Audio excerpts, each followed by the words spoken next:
Alright guys, what's going on? So today I want to talk about the 3 new weapons the Ravens picked up in the draft for our offense in J.K. Dobbins, Devon Duvernay, and James Croce. But before we do that, I want to give a quick round of applause to Eric DeCosta and John Harbaugh for an amazing draft. Man, they picked up a lot of great players and addressed almost all of our needs. The only thing they didn't address was an edge rusher, which is fine because you can't address every single need in the draft. But we needed linebackers, we got linebackers. We needed a couple extra weapons and receivers for Lamar Jackson, we got the receivers. And we got a nice running back to add to that running core. We needed a couple defensive tackles, bam, we got that. We needed a couple offensive linemen, we got that too. So, fantastic for them. Oh yeah, we also got a safety just because.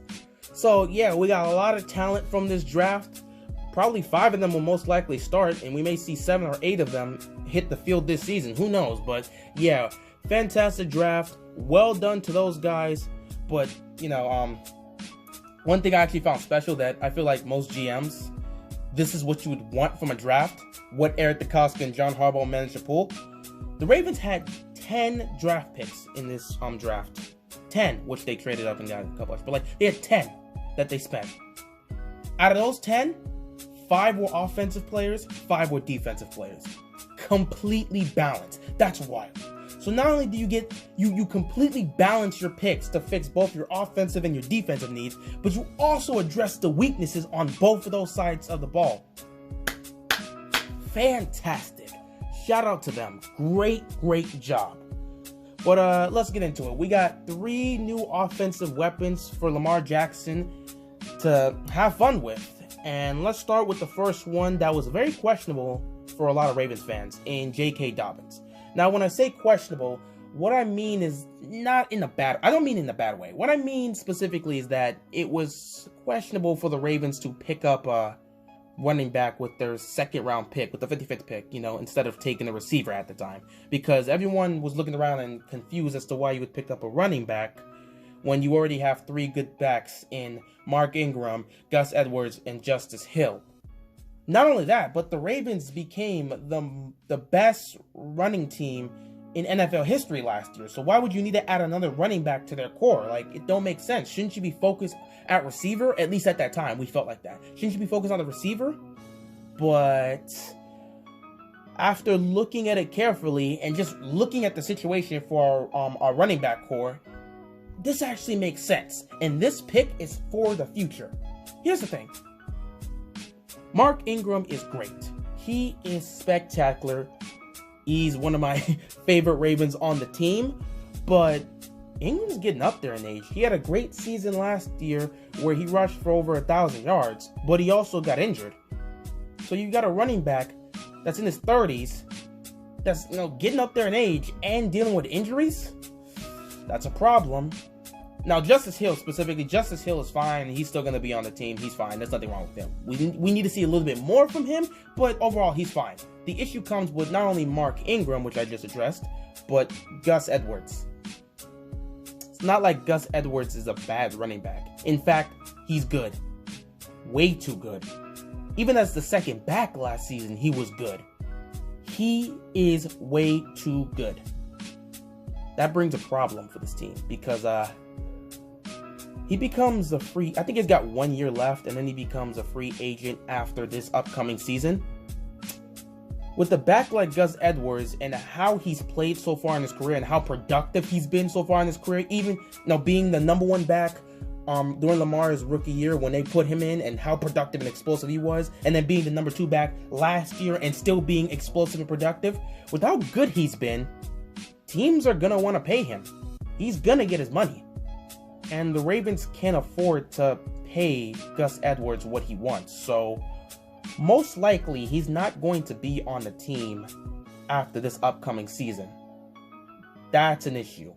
So now you kind of get a problem. You got your number 1 back in Ingram, who's getting up there in age and dealing with injuries. Then you got your number 2 back in Edwards, who's way too good, but you're not going to be able to pay him if you want to pay for all these other guys, because in a couple of years, we got so many contracts we got to deal with. Lamar, it's just so much. It's so much, and we just don't have the money to be able to pay for a guy like Gus Edwards for how great and productive he is. So in a year, we may lose both Ingram and Gus Edwards. I don't want that to happen. I love both Ingram and Edwards, and I want them to be on this team for years. But that may not be the case after this season. It's very possible Ingram and Gus are not on this team after this upcoming season ends. So that ends up being the case. Now the Ravens have to go into the draft next season and address the running back situation, which is something they didn't want to do, especially with J.K. Dobbins falling down towards the second round and nobody really wanted to pick him up. They were surprised to see he was still there. So they obviously, knowing the situation they got to deal with right now, and knowing it's very likely that they're not going to have their number one back, who is Ingram right now, and their number two back in Gus Edwards, they probably aren't going to be on the team next year for separate reasons. It may be smart right now to take this guy in J.K. Dobbins and have him potentially be your number one back for the future, so he can take over that side for when Ingram's gone. That's smart. That's really smart. When the pick came up at the time, I wasn't thinking about that, but I actually had a couple fans that told me that this was a smart pick because Ingram and Edwards are probably not going to be on this team at the end of next season, and J.K. Dobbins will be here to take over that number one spot for Ingram next year. So now you're going to get at least 3 years with both J.K. Dobbins and Justice Hill as the number one and number two back. That makes sense and it works out perfectly. So at the end of the day, it's a great pick, and I actually like the pick. It's not like I didn't like the pick when it first came out, like when it was first drafted. It was just, I was confused as to why you would pick a running back. After learning all of this situation and circumstance, I'm glad they made this decision now. Who knows what we'll need next year? Maybe if we're able to do this, we could probably get another weapon in the draft next year, or focus on other parts that we may need to fix on the defense or maybe in the offense. Who knows? If we get 2 tight ends in the draft next year. But that's too far ahead. I don't like thinking of drafts for next year. Let's focus on now. So yeah, picking up J.K. Dobbins was a fantastic idea, and the fact that he dropped to them, they had no choice but to take him. So at the end of the day, I am glad they made that decision, and now we got our running back for the future in J.K. Dobbins, and we're going to have our second back in Justice Hill. So everything works out. Now, in terms of what he can do for us this season, I believe he's definitely going to see the field. He is definitely going to see the field. Don't know how many touches he's going to get. I actually don't know where he's going to be. We'll have to see where he's going to rank in the depth chart. I don't know how this whole situation is going to go out, but I believe he's going to see the field. And for the small time he's on the field, he's going to be explosive, he's going to make plays, and he's going to make it difficult for a lot of defensive coordinators. Because you're putting this guy, J.K. Dobbins, and Lamar Jackson on the same field with this running power, man. Defensive coordinators are going to have to, they're going to be having headaches thinking about how to stop that. So yeah, I believe he's going to be productive his rookie season. I don't know if he's going to automatically go to be our number one back. Maybe, maybe not. We'll see. But I believe he will see the field this year, and he will be very productive. So I like the pick. I like his explosiveness. I like his power. I like his elusiveness, because this guy, he can shake some dudes, man. He can break ankles. He was doing that at Ohio State. He can break ankles. So, like, this guy, J.K. Dobbins, he looks for real. And I can't wait to see what he does on the field. Now let's get into our 2 receivers, in Devon Duvernay and James Croce.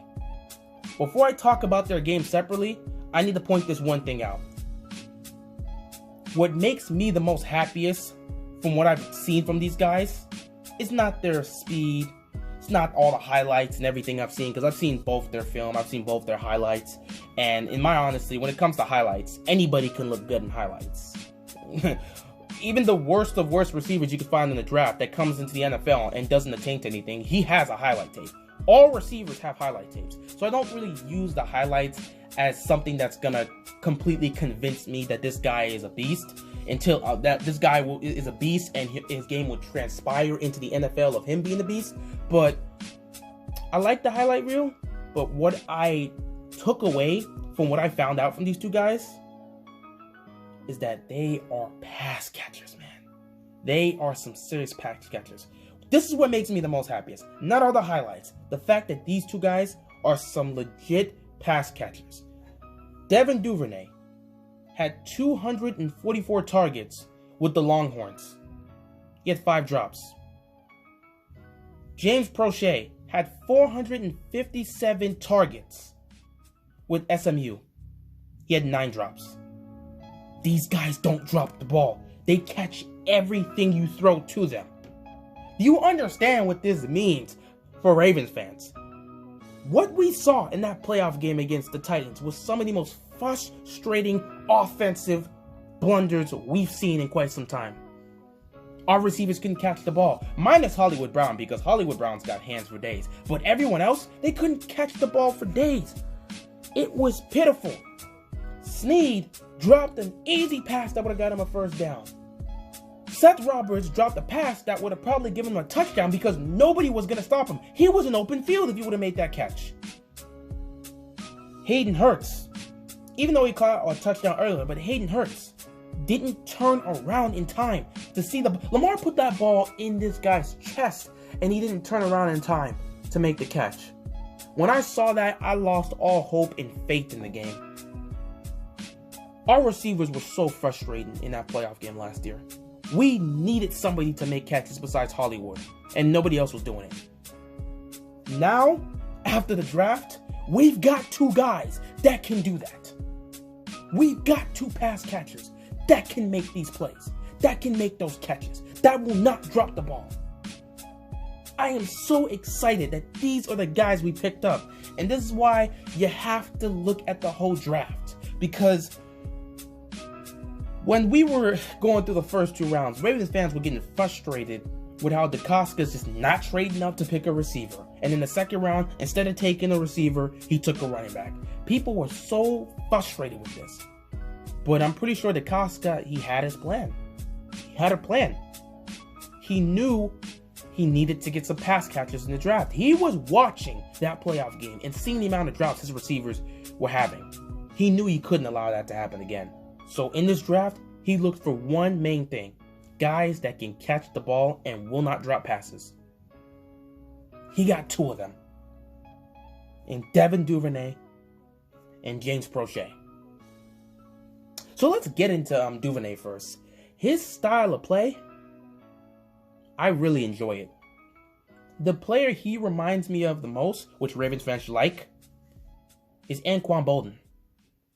This guy is a physical receiver that makes some tough catches. He's a physical receiver that can go up and make catches. He's a physical receiver that can go and make some explosive plays. But most importantly, he's a receiver that kind of plays 2 positions the same way Anquan Boldin did. Because Anquan Boldin, he was a receiver that played like a tight end. He played and looked like a tight end, but he had the skills of a receiver.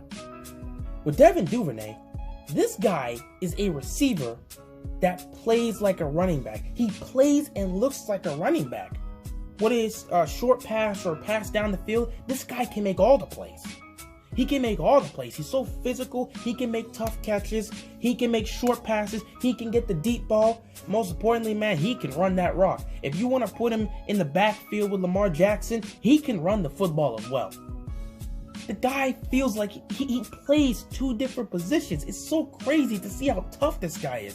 He looks like a running back, but he has the skills of a receiver. Do you understand how great that is for the Ravens? Especially for them being a running team. To have a guy like this that can only play as a receiver and has the hands to catch any pass you throw to him while also being talented enough to be able to run the football as a running back as well? That is a dream for the Ravens. That is a dream for Lamar. That is a dream for Greg Roman. This guy is fantastic. He is definitely going to make an impact on the field. If we use him right, he is going to make an impact on the field immediately. No question. I love this pick. I absolutely love this pick. And the fact that the guy is just a pass catcher and doesn't drop passes, it just adds more to why he's such a great pick. Excellent job by DeCosta by getting this guy. Now we move on to James Croce. This guy reminds me of Steve Smith Sr. because he's just a physical receiver that makes contested catches. He wins the 50-50 ball. This guy, Croce, his hands are a bit better than Devon Duvernay's because this guy, Croce, catches everything you throw to him. If you put the ball in the air, he's going to catch it. He wins the 50-50 balls. I'm watching some of the plays he's making, and I am shocked to see this guy have the type of hands he has. It's astounding that this guy had 9 drops, 457 targets, and only had 9 drops. You mix that with some of the catches I'm seeing this guy make, it's wild. He can catch anything. Just the way Steve Smith Sr. was. Steve Smith Sr. was winning those 50-50 balls. He could go up in the air and catch passes. It was just... Steve Smith Sr. was such a fantastic player. But one thing for sure was, he was a physical receiver that wins his matchup no matter what. If it was a 50-50 ball, he wins his matchup because he can catch anything. And this guy reminds me a little bit of him because his play style is a little bit similar to Steve Smith Sr. I love it. I love it. I love both of these receivers. Now, I'm not going to sit there and like act like these guys are all of a sudden going to come on the field and they're going to be Anquan Boldin and Steve Smith Sr. They're just going to be so productive. I'm not saying that. I'm just saying that the play style reminds me of that. And if it's reminding you of a player, then you got to be somewhat excited to see what they can do on the field. Now, just because their play style is like that doesn't mean it's going to transpire on the field in the NFL. Hopefully it does for us, because if it does, man, these guys, if it transpires into the NFL, look out, this Ravens offense is just going to be unbeatable. But yeah, it does. I'm not specifically saying that they're the next Anquan Boldin or Steve Smith Sr. I'm saying their play styles remind me so much of that. And if it reminds you of that, it's got to be a good thing. And if they can just play up to that standard, matter of fact, let me not even put a whole standard of a Steve Smith Sr. and Anquan Boldin. If they can just play the way they played in college, they will be effective in the NFL. Because these guys, their ability to catch the football is fantastic. Now on offense, you've got 3 guys: Hollywood Brown, James Croce, and Devon Duvernay. All 3 of these guys, they've got speed. Hollywood definitely being the fastest, but they've got speed, and they can catch the football. No matter where you put them on the field, no matter who's covering them, they can make those catches. That is fantastic. And this is what the Ravens have been looking for such a long time. We've had so many receivers that we've drafted that have just not worked out, man. It's just not worked out. It's not worked out. Honestly, we haven't had a great receiver since Torrey Smith. It's been quite a while, guys. We all know how the whole pyramid things worked out. Wishing the best for him, but for us, it was just, man, this guy, it wasn't working out. It finally feels, after so long, we finally got pass catchers on our offense. Oh, man. As for where they're gonna play on the field, I believe you can put Devon Duvernay in the slot. I think that's where he works best. You can also put him in the outside. He can definitely make plays in the outside. But I feel like for the way this should work, you put Devon Duvernay in the slot. You can put Hollywood Brown on one side of the field, on the outside, and then the other side of the field, you can put Croce and just go to work, man. You can just go to work. I'm so excited for this season, man. These guys are something special. They're really something special. I really like these 3 picks. At first, the whole J.K. Dobbins, I wasn't 100% on it, but now I really love this pick. Speaking of which, I don't think I actually mentioned his play style specifically, because I just talked about why he was a great pick. What I like about J.K. Dobbins is his physicality. Funny, and before I begin that, the funny thing that I'm seeing here with these 3 weapons for the offense, all of them are just physical. They're just physical, which I feel like that's just Ravens football, man. Ravens football is physical, man. We got physical guys on offense. We got physical guys on defense. That's what you want to have. And for these 3 guys to be physical in their position, I think it just fits well. But yeah, back on topic. J.K. Dobbins, he's a physical running back. He's got speed. He's got elusiveness. And most importantly, he's got power. This guy breaks tackles, man. He can break tackles. I'm telling you, if he breaks, he's got the speed to go 80 yards. He's got the elusiveness to break a couple ankles and just take it to the outside, and he's got the power to break a couple tackles. Same for Duvernay, man. Like, this guy's got power as well. Using him in a short pass game is going to be beastly this upcoming season. But yeah, as for the player, J.K. Dobbins reminds me of, I've seen a lot of people say this and I agree with them. He reminds me of Ray Rice. He definitely reminds me of Ray Rice. Just the way he plays, just the physicality, the speed. He definitely reminds me of Ray Rice. And if he can play the way he played in Ohio State, this Ravens team next year is going to be something spectacular. It's going to be an offense we've never seen. Last year's offense was already an offense the Ravens have never seen. This year, it could be even beyond. But yeah, that's all I got. These three guys are some special picks. I love them. I really appreciate them. And I hope they work out, and I hope they contribute a lot and bring a lot of explosiveness to this Ravens offense, especially with the receivers, because God knows we need explosiveness at the receiver core. We cannot just have Hollywood Brown do everything. Obviously, I also believe in Boykin. Boykin is just going to take that next step. I believe he's going to take the next step in the second year. But, you know, we just need another explosive guy, and Duvernay can take that on for us. Meanwhile, Croce can definitely be that tough, contested pass catcher. And he can probably go alongside with Boykin, because Boykin's also similar like that. Now, I believe in terms of who's got the better hands, no question, I'm picking Croce over Boykin in terms of who got better hands. But yeah, I think both of them, if you were to put both of them on the outside, you got two guys that are going to make some tough catches. But yeah, I just hope these picks work out. Now, originally I was going to talk about, like, our defensive players, but I don't know. I like all the picks, and honestly, they just, all I can really say about our defensive players, our defensive picks in the draft, is that they just fill a need that we needed. Y'all already knew I wanted Queen, and he fills the exact role we've been missing since pretty much C.J. Mosley left. And in fact, he's faster than C.J. Mosley, so he's gonna be able to keep up with the receivers. C.J. Mosley wasn't able to keep up with receivers. Queen is going to be able to do that. So, you know, you got Queen, you got Malik. They're going to be a dangerous linebacking duo. But yeah, other than that, I like the picks for the offensive linemen. They're going to compete.